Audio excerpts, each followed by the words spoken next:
I welcome you back again to another awesome video lecture on Python programming for absolute beginners by Emenwa Global. In this video lecture, we are going to learn about a decision-making statement known as if statement in Python programming. We will also go ahead and learn how to use it in our programs to make decisions. Let's quickly move over to our computers now and get started immediately. Okay, so we have what is called an if statement in Python. So this is a situation where you want to inquire or query the computer to take decisions based on what you're given.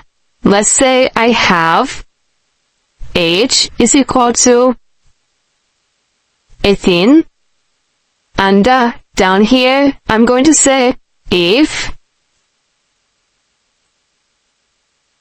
age is less than.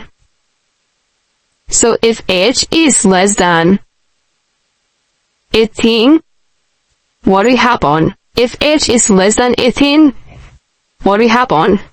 I'm going to say print out something. I'm going to say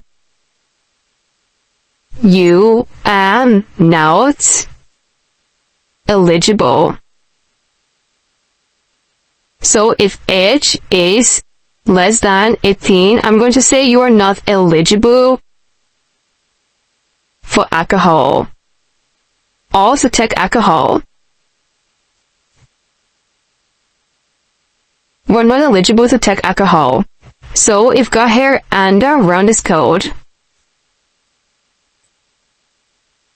And this didn't print out anything because this guy is not eligible, and let's go here and put this to be equal to, and for you to do that, you're going to be if age is equivalent to 18, you are eligible. So let's go here and run this code again, and run this code.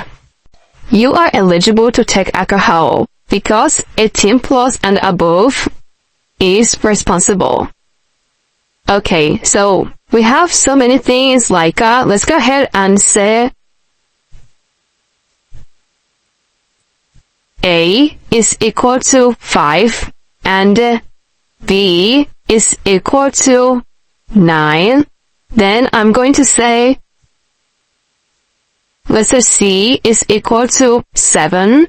Then I'm going to say that D is equal to A multiply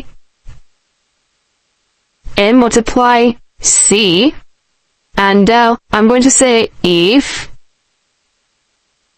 B is equivalent to 9, is P is equivalent to 9, then this should go ahead and print, well, that is print C or print D.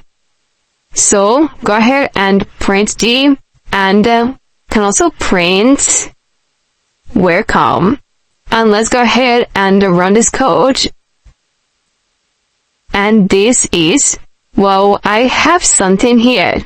Go ahead and put this here, and that is, okay. Run this code again, and this is 35. A multiply C, 7 multiply 5 is 35, and that is 35, and it also went ahead and print out welcome.